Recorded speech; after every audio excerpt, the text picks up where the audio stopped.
The online world can be both a safe haven and a nasty place. Creators can make a living, people can find entertainment, and even a place where they belong. But there lurks a darker side of the internet that can be much more than people imagine. In today's case, Bianca Devins was a budding creator online when things ended up taking a turn for the worse, when a jealous friend was unsuccessful in making their relationship become much more than just friendship. My name's Ben. And I'm Nicole, and you're listening to Wicked and Grim, A true crime podcast. Warning, the following podcast contains graphic content and material intended for a mature audience. Listener discretion is advised.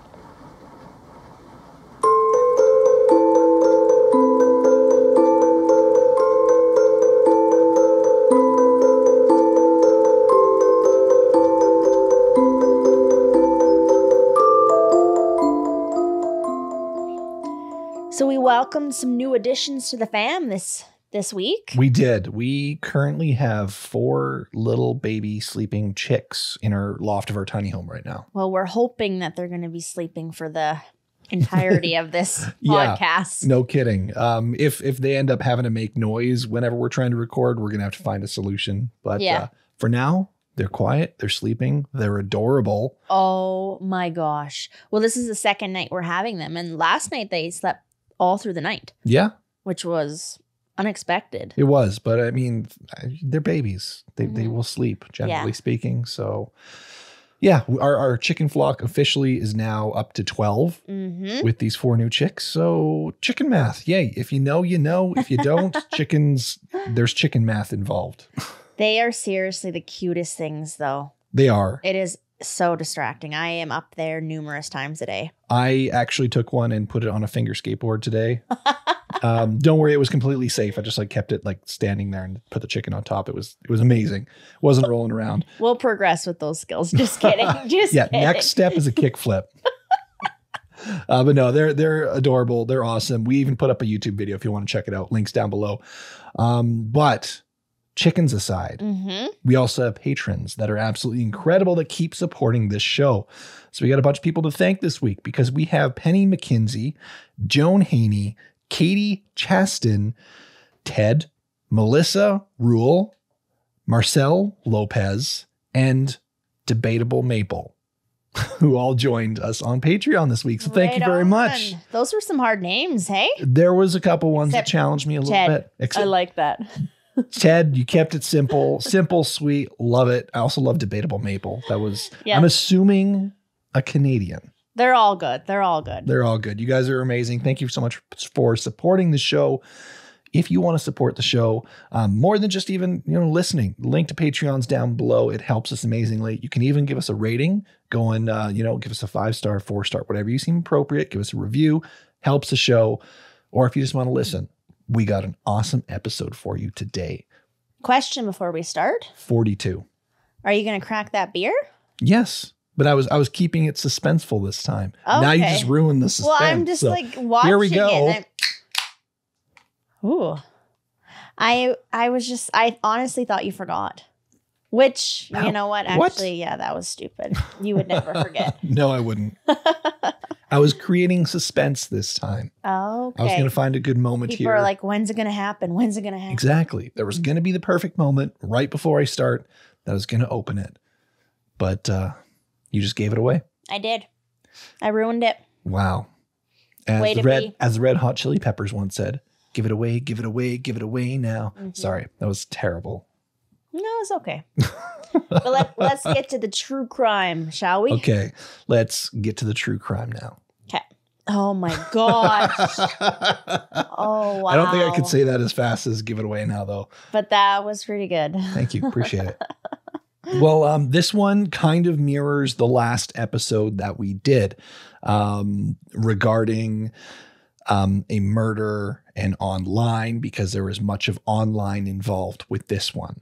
Last time we debunked it, saying that, the online portion didn't so much happen. This one, the online portion definitely happened. Right on. No, Okay. not right on. Well, I'm very glad the last one didn't happen because that was, Something. yeah. Yeah. Wow. Well, this one involves a young woman by the name of Bianca Michelle Devins. So Bianca was born on October 2nd, 2001. She was a 17-year-old teenager at the time from Utica, New York in the United States of America. So Bianca had just recently graduated from high school, and like many people her age, she was just beginning to take on the world as an independent person all on her own. You know, coming of age, finding out who you are, what you want to do. Mm-hmm. You know, we've all been there. It's kind of an exciting time, actually. It's also very scary. Scary and exciting, yes. And very mixed emotions. Yes, especially when you're first taking on the world and it's like, I hate to say it, but the world kind of smacks you upside the head and you get a reality check on like, it's not as easy as you think it's going to be. That's for sure. Totally sucks, but I mean, that kind of happens. Hopefully anyone out there, if you haven't hit that point yet, hopefully it is easy for you, but a lot of people do struggle because the world hits you hard. It happens to the best of us. Yeah. But as such, she was set to attend Mohawk Valley Community College in the fall to begin her studies in the field of psychology. Now, it was a subject that was rather near and dear to Bianca's heart. You see, Bianca had struggled with mental illness in her life for quite some time. She'd previously been diagnosed with depression, anxiety, borderline personality disorder, and even post-traumatic stress disorder or PTSD. She, quote, had been in and out of the hospital receiving mental health treatment for much of her teen years. Oh, that's too bad. That's Yeah, hard.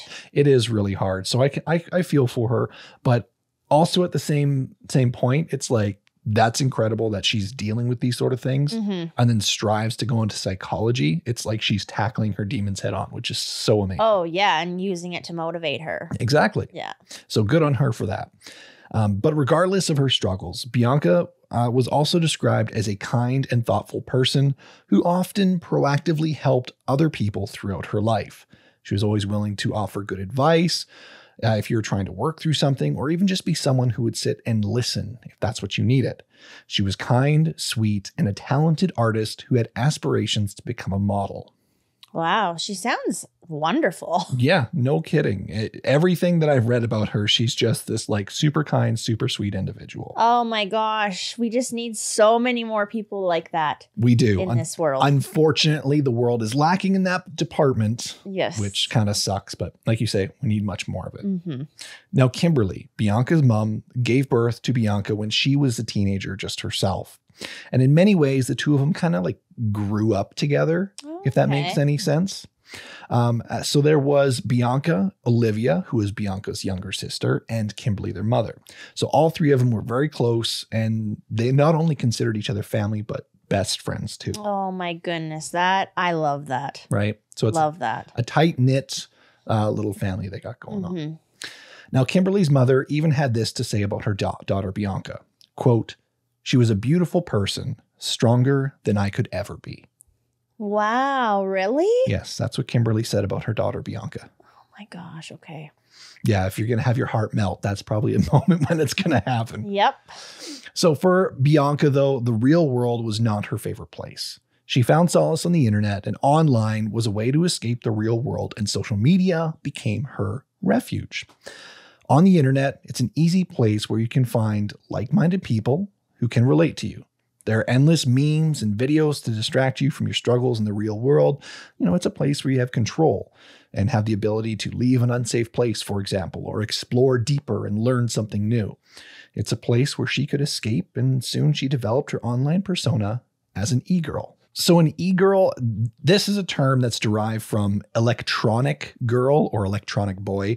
It's a conjunction word that people have adapted due to their association with the internet and their online presence. Okay. So it's like, if I were an e-boy, it's because like, hey, you know, I'm always on Instagram or I'm a gamer. And it's like you kind of adapt this personality, and it kind of like goes with like your clothes, and, you know, you adapt this style to go along with it.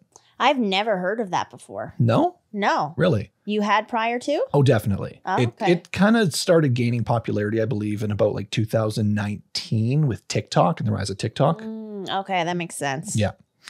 Now, Instagram was one of Bianca's favorite platforms to frequent. And over her time using her account on the platform, she accumulated more than 70,000 followers on Instagram, which is no easy feat. So No. good on her for achieving that. Wow. Yeah, no What kidding. was her content? Are you going to say? I mean, like based around the e-girl sort of stuff. Oh, okay. Yeah. Okay. Yeah. So, and she liked her modeling stuff. And I tried to look up the account. I'm not sure if I found the real account or if it was a mock account. Okay. But the one I found only had about 9 photos on it now. Okay. So I'm assuming a lot of it has been taken down if that was the real account. But Right. regardless, though, her online persona of an e-girl was flourishing. And this app is where she would actually eventually meet 21-year-old Brandon Clark on April of 2019. So at the time, Bianca was 17 and her friend Brandon was 21. Okay. Through the platform, the two would begin talking and building a relationship together. One that Bianca made very clear to her mother, that was a platonic one. She made it very clear to Brandon that they were just friends. She wasn't looking for anything else. It was just friends and nothing more. Mm-hmm. It's wild, actually, though, how you can have conversations with people and you're like friends, right? But you've Yeah. never physically met them. Oh, definitely. It's really cool. I've got friends around the world that I've talked to online very frequently, and I've never met them. Mm-hmm. And I've actually made friends online that I then met in real life, and it's like we're super good friends. Yeah. Yeah. Yeah. It's almost like you have spent time in person. Oh, exactly. It's quite, yeah, it's very interesting to describe. It seems like it's very much so easier to develop a relationship online than it is in the real world. And I think it comes down to 2 things. One, you are much more able to find someone to relate to online Mm-hmm. because you're in like-minded communities, for example. Yep. So you find someone that you kind of click with in a like-minded community. Then second, you have that protection of your computer screen or your phone screen or something, right?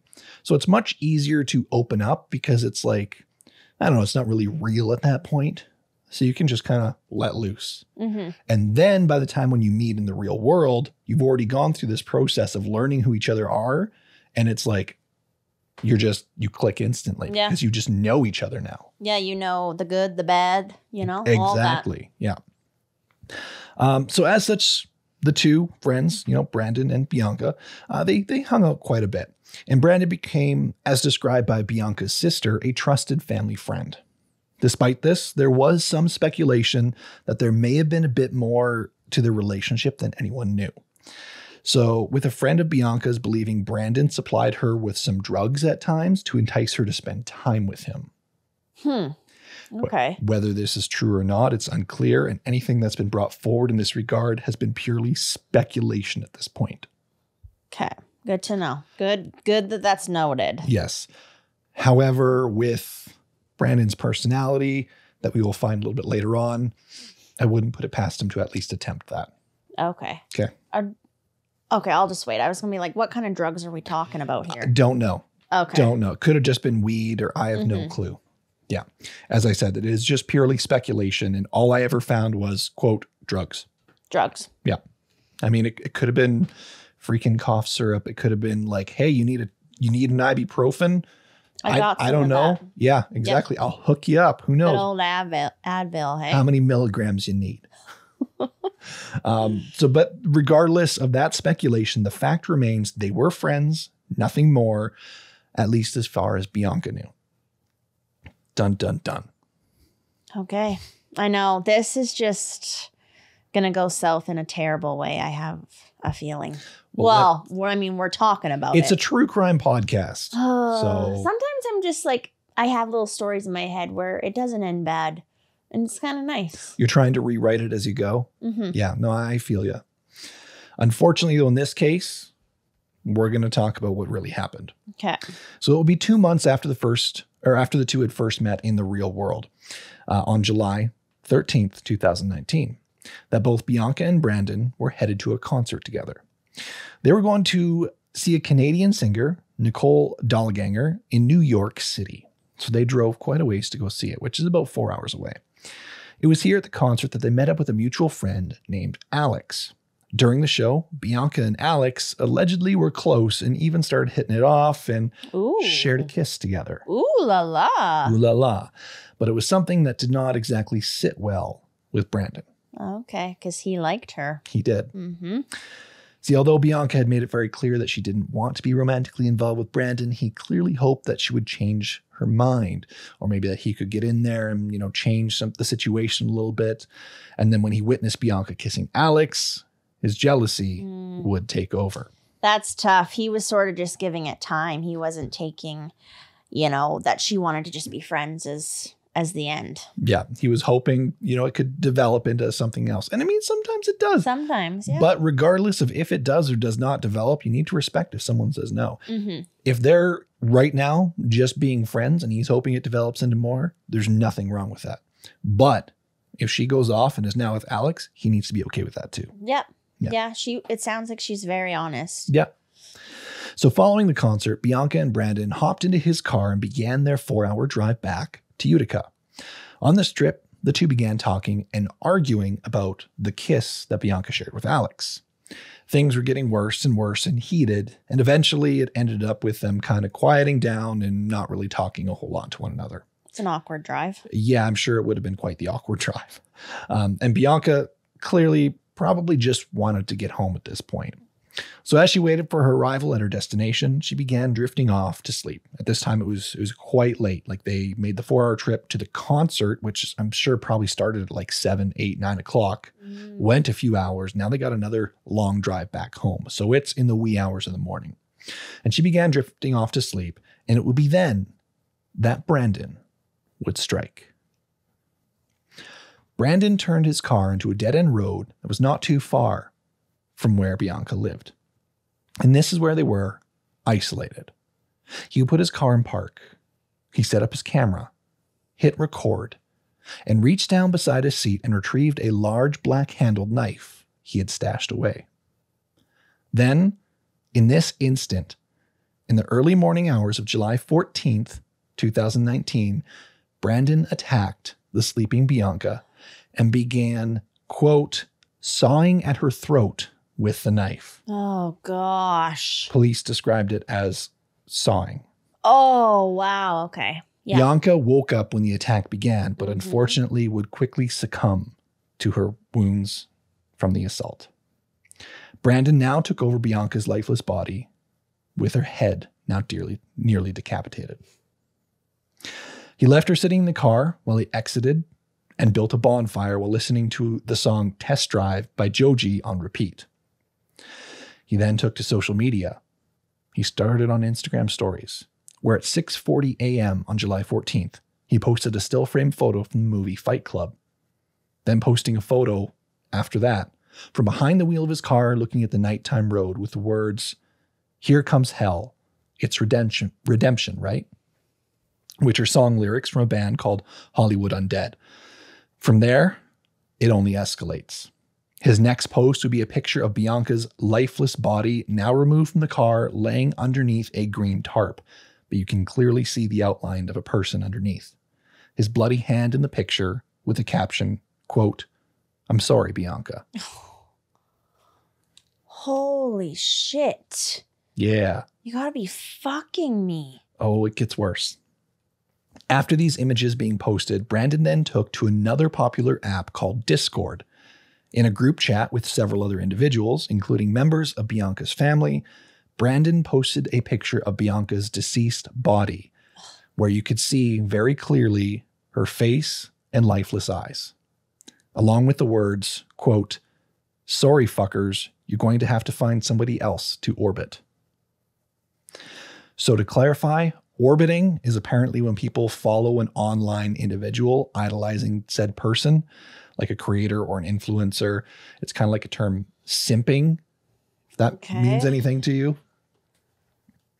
Jeez. This is, okay, you said I can't even speak. There was family in this Discord chat? Correct. And this is going to be how they're finding out that she has died? Correct.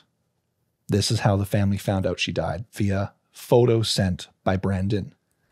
What the fuck is wrong with him? Was he on drugs? No. No. No. Okay. Sober. That is so just... yeah. You good, bruh? No. Well, I can understand why. Like, she literally thought that she was with a friend and in a safe place. Yeah, and that was the exact opposite. Wow. My gosh. He very quickly did not hesitate to take her life because she didn't want to be with him. She kissed some other dude. It was only because she kissed someone else. Like, that is... Oh. So Brandon reportedly also called numerous of his family members and then reportedly alleged or resembled a suicide note / goodbye on said phones, which prompted family to call 911. They weren't the only ones to call, though. People online who had now seen the photos, which were posted, Instagram and Discord, had begun dialing 911. Most of them not sure if this is real or fake or what the hell. Mm-hmm. So they called in. And so did Brandon himself. His call went as such, quote, "My name is Brandon. The victim is Bianca Michelle Devins. I'm not going to stay on the phone for long because I still need to do the suicide part of the murder-suicide." I was just about to... Okay. This one you didn't warn me about at all. No, I didn't. No, you didn't. You really didn't. Okay. And that's the call? And then he just hangs up the fucking phone? I'm not sure if that's the only thing that was said, but that is the majority of what he said, yes. Gosh. That's the only insert from the call that I could find and locate. You have to be kidding me. This has me so uncomfortable. It's a fucked up one. Now, the police, of course, immediately took these 911 calls very seriously, and they immediately went to Bianca's home to make contact with Bianca's family to see if they can get a hold of her. Again, they thought it was fake, potentially. Well, yeah. Who would have done something like this for real? Right. Can I just go back to the sawing thing? Sure. So basically he's sawing her and she wakes up from being asleep and it's just too late. Basically. To even help herself. Yes. I don't know. Herself. I don't know if she woke up to the act of him cutting her throat, or woke up to him attacking her and getting on top of her, but she could not defend herself. He had a knife and he went right for her throat and it was far too late. Mm-hmm. Jeez. Okay. Yeah. So the family had at this point, before the police arrived, already seen the photos, hoping it was fake too. Yes. No one could get a hold of Bianca. Her mother was just unable to reach. And in that moment, officers knew that when they reached the scene where Brandon told them they would be finding something absolutely horrific. Mm-hmm. And they were right. As the police arrived, Brandon took the knife he had used to murder Bianca and turned it on himself. He then slit the left side of his own neck and threw the knife in his car and laid back onto the green tarp that was covering Bianca's body. Immediately, he began taking selfies on his phone with his neck bleeding out and posting one of the photos to Snapchat. In the photo, he's showing off his neck, which is now bleeding onto his blood-saturated shirt, with the caption, quote, "Ashes to ashes." Law enforcement body camera footage shows officers approaching with guns drawn, talking to Brandon, who tells them where the knife is and that Bianca is under the tarp. A suicide note and message were found at the scene, and the body cam footage even shows the spray-painted message that was left on the road. And it read, quote, "May you never forget me." And I just want to say this, Brandon, I hope the whole fucking world forgets you. No shit. Yeah. So he was quickly arrested and was rushed to hospital where he received emergency surgery for his self-inflicted wounds to his neck. He survived. And the following day, he was officially charged with second-degree murder of Bianca Devins. So he didn't go on this trip intending that was going to happen. But I guess because she was with another guy, kind of, kissing another guy. There is the possibility that it could have been a premeditation because he had the knife stashed away. Right. He fucking did. He had the knife stashed away and ready. And Now, police are suggesting potentially because he had recording equipment available, but I believe the video that he recorded while killing her was on his phone. Because he did record the entire attack with him, because I said the police described a sawing action. Yep. They watched the video of him slicing her throat. No one should have killing to her. watch that. And when you went to go about describing, you were like, grabbed his phone. I just like, he just cannot be in his right mind. This is some of the most bizarre shit that I've ever heard. And also not at the same time because of just the day and age that we live in, where social media and like our phones and documenting everything is just so forefront in all of our minds. Yeah, it's just run rampant and taken over many people. And clearly something like this has taken over Brandon's life. Yeah. Where it's probably just almost felt natural for him to just be posting what the fuck he was doing. Yeah. Now, there are many investigators, such as Police Sergeant Michael Curley, who actually believe Brandon was searching social media fame himself and wanting to post this, and also his message, that he wrote in spray paint, "May you never forget me." Mm-hmm. So he may be looking at, Bianca's success on Instagram, having all these followers, and maybe he wanted to achieve that too. And now that he's angry with her, he's going to achieve what she did by killing her and posting it too. Yeah. So there's that whole other layer there too, that he's wanting to achieve this stardom, this fame, may you never forget me sort of fucking attitude by killing her. Yeah, it almost seemed like he was just obsessed with her in numerous ways, really. Oh, he was. Yeah. Through and through, for sure. But rightfully so, because it sounds like she was amazing. Yeah. So back to that potential premeditation part, though. There was also evidence that would be found through Brandon's search history, showing that he made online searches on how to locate the carotid artery, which is the artery that runs through a person's neck and feeds blood flow to your brain. You pointed at me. Well, I'm just like, that definitely is kind of a premeditation then, for sure. Yep. He also searched how to incapacitate or kill someone, and other general searches for choking and hanging. Oh, jeez. Yeah. I can say my search history is pretty fucked, but I definitely don't have stuff like that on there. I mean, you and I host a true crime podcast, so I think if there's any investigators, we could probably be like, look at our podcast. Mm-hmm. I'm pretty sure those searches are going to be related to many of these things. My search history is so all over the place because I have like true crime, celebrities, hockey. Like, I feel like it's just chickens. Like, people would be like, who is this chick? What is she actually interested in? Well, that's like me and my personal Instagram page. It's like, I've got huskies, I've got mountain biking, I've got tiny home stuff. And then it's like just sprinkled in with like a little bit of a few other things just randomly in there. I mean, I feel like having diverse interests is good. I kind of strive for that, actually. That's fair enough. It's not a bad thing by any means. Mm-hmm. I'm just sure it confuses the hell out of the algorithm. But anyways, we digress. So in court on July 29th, 2019, Brandon would plead not guilty to second-degree murder. You don't say. He was later charged with promoting prison contraband as well after officers had found a shiv in his possession, like in his cell, constructed out of a sharpened toothbrush. Brutal. He had allegedly also written a letter to a friend that was found in his cell as well, where he bragged about knowing what it felt like to kill someone. And the letter also actually explained his motive for the murder as well. Okay, and what was it? So to quote it, it read, "He couldn't handle the thought of her walking out of his life." What a piece of shit. Yeah. Okay. The fact that he's already planning shit in prison too is just so alarming. I know. It's totally fucked. He enjoyed the shit out of it and he wants that glory for being a murderer. Yeah, I kind of feel like it could, if he doesn't remain in jail, there could be more. Yeah. Which I'm going to say this. He clearly has that glory for being a murderer at this point. He does. Mm-hmm. It's undeniable. Mm-hmm.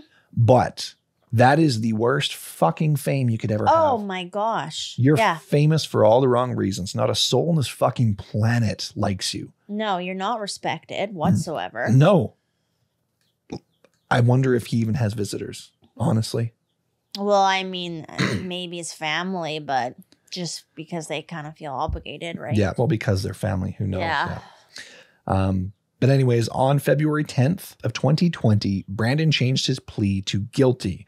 And on June 2nd, tried to change his plea back to not guilty, but was rejected as he had already admitted his guilt in various different ways. Like he had talked to officers and all this sort of stuff. And he's like, oh yeah, I'm guilty. And there's the video. Like it was just, they're just like, no, you're not changing your fucking plea. Wow. So on March 16th, 2021, Brandon Clark was sentenced to 25 years to life in prison. Okay. I mean, that's probably the maximum, but gosh, Yeah. he was so young though that it has to be more than 25 years. I sure fucking hope it is. Now, since her daughter's death, Kimberly Devins was also dealing with an onslaught of graphic images of her daughter for years, and I'm pretty sure still is to this day. Many cruel people on the internet still circulate the images and have even sent them to Bianca's family members out of sick and twisted humor. Seriously? Yes. You're kidding me. Why? Many of those people who are, quote, orbiters that Brandon was talking about, find someone else to orbit now, or also these, quote, incels is another term for many of these type people who just thrive in this. Like these incels are people that like, they're guys who can't attract women in the real world, but then they orbit these women on social media platforms. And then it's like when they get rejected, they just like hate on them, like that sort of thing. And these sort of sick fucks are the ones that are doing this. There's no excuse for anyone to be sending anything like that to anyone or the family. Like, what kind of unbelievably disgusting piece of scum are you? I know. Bianca's younger sister, Olivia, actually couldn't even face logging into any social media platforms for over a year because she had this fear of like seeing more photos that she could possibly come across of her sister's brutal fucking murder online. Wow. That is so beyond sad. Yeah. So Kimberly originally thought Brandon Clark was a quiet, nice man, but now she realizes who he truly was and being a part of this whole incel community online. So to quote her, there's definitely this toxic masculinity where they believe they're entitled to women. And I really think Bianca stood for everything they hated. She was a strong woman. And I mean, even the motive behind her murder is, if I can't have you, no one can. In the wake of the tragedy, the family and online supporters advocated for change that would prevent people from sharing violent or harmful footage on social media. On September 21st, 2020, the introduction of Bianca's Law was put in place. And in January of 2022, the New York State passed the law which criminalizes posting, sharing, or publishing personal images with intent to degrade or abuse under certain circumstances. Okay. Bianca's family would also create a scholarship in Bianca's name for students pursuing psychology degrees.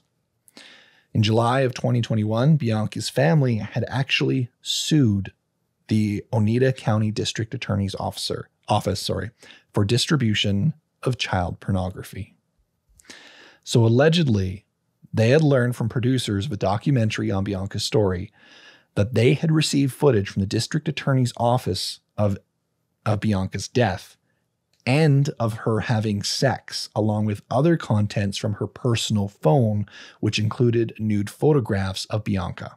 What the fuck? Bianca was 17 years old, which makes this distribution of child pornography. Allegedly, a YouTuber was also given access to this in response to the Freedom of Information Act. The lawsuit, however, has since been dismissed by courts, with the judge saying the state's open record laws could not be used to obtain child pornography from government agencies who prosecute offenders. Okay, why on earth is anything from her phone being put out there? I don't think that's actually okay.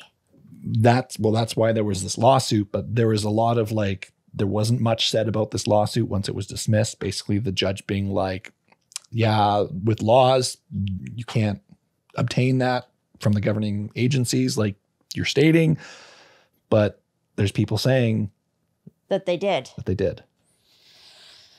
Oh man, I'm assuming The court is saying they must have received it somewhere else. You can't prove it. You got from the government. Mm-hmm. Well, of course they are.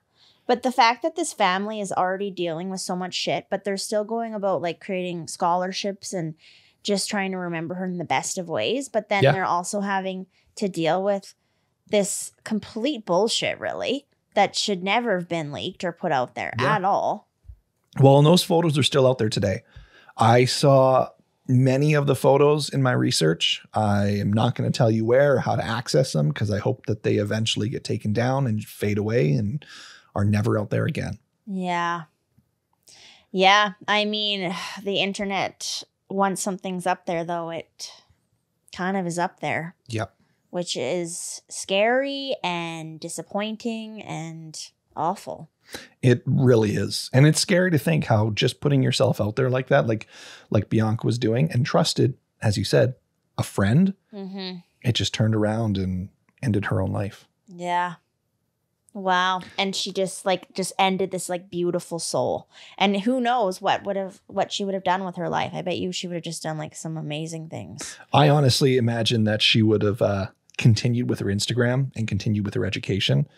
And I have a feeling she would have taken her knowledge of psychology and started putting it out there in form of content, helping people. That's which would have been so amazing to have because look at how many people just feel they're alone or would love to have help or guidance or someone to look up to. And I think she would have been someone who would have guided a lot of people. That's disappointing. She had the audience. She had the people watching her. Yeah. And I think being the kind soul that she was, if she had the education, which she was going to get, she would have continued to help. Because at the very beginning, I said she was the kind of person who would offer advice or even just be someone to listen if you needed it. Yeah. So I know she would have done that. Yeah. I also just can't stop thinking about the mom too, when she would have saw these photos and just like,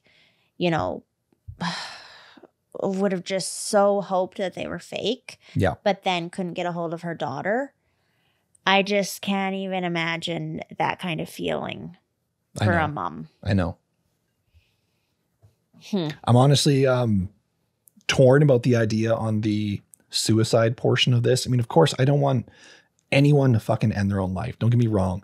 But sometimes people deserve things. Brandon deserves to be fucking shit on in life. I'm kind of glad he did survive so he can be fucking locked away. He can fucking rot and he can know that the world fucking hates him. Because if he did end his life, he would have got his way. And I'm glad he didn't get his way, at least in that aspect. Yeah, but now I just feel like he's going to be, not that I would wanted him to have died either, but he's just going to be in prison causing issues. Yeah, touche. Right? He's already has a freaking toothbrush made into a knife of sorts. Yeah. Oh, God. Yeah, there's a flip side to everything, that's for sure. But maybe that'll just make him be in there for longer, right? Which is definitely not a bad thing. Yeah. So that's the story of Bianca Devins. And I'm not even going to repeat the dude's name again because I do hope we all forget him. Well, I honestly cannot fucking remember his name. Good. Don't. He's a piece of shit. He's a douche canoe. Yeah. We don't like him. He can fuck off. That's all we need to know. Exactly. Yeah. Yeah. Well, thank you so much for listening to this episode. Hopefully you guys enjoyed it. I mean, it's hard to enjoy stories like this at times, but we appreciate you being here nonetheless. If you want to check out any of our links, they're all in the description of the podcast. We have website, Instagram, Facebook, all the social media platforms where we don't want anyone to start getting weird on us and potentially wanting to, do this situation, but you can just go follow us and support us. That'd be cool. Oh my gosh. Yes. Wow. Okay. I don't even know how to finish that all. Neither do I. So we just covered a case where a creator was attacked, and we're creators. We don't want you to attack us, but you can go ahead and support us. That would be cool. That would be amazing. That would be amazing. Well done on this. Thank you. I just have one follow-up question. Is this a pretty well-known case? Because I have not heard of it. Yes, this is a relatively well-known case. Huh. Yeah. And it's fairly recent, only the last few years. Well, yeah. Right? That's why I'm surprised that I never heard of anything in the news about it or anything. The reason why this one is quite well-known is because, the murder pictures were posted online. Mm-hmm. So, well, and she also had like quite a bit of a following and stuff too. Exactly. So. Okay, well done. Thank you. Should I say it? I don't know. What do you want to say? That you're doing next week's episode? I just said it, so it's happening now. Wow, you just decided to do that just to set me up, eh? You were supposed to do this I week. know. I've been shitting the bed. There's been a lot on the go. There has been, so I can't blame you. Your photography has been doing incredible, and you've been stupid busy with that. So you do your thing. You're still here. I'll just keep pumping out episodes. If the Nicole... the goal is for me to have it done next week, and it will most definitely 99% probably be a 2-parter. Okay. Well, there's a chance that I'm doing the next week's episode. But if I am, Nicole is definitely doing the following week. But she's probably doing this next episode. AKA, you know what? Just tune in and we'll surprise you. She's doing an episode soon. Don't hold your breath on when. How's that? Oh my gosh, it makes me sound terrible. Anyway, thanks for being here. And either way, we'll see you next week. Yeah. And until then. I was pointing at you first. You say it. I set you up to say it, and then you just stay wicked. There we go.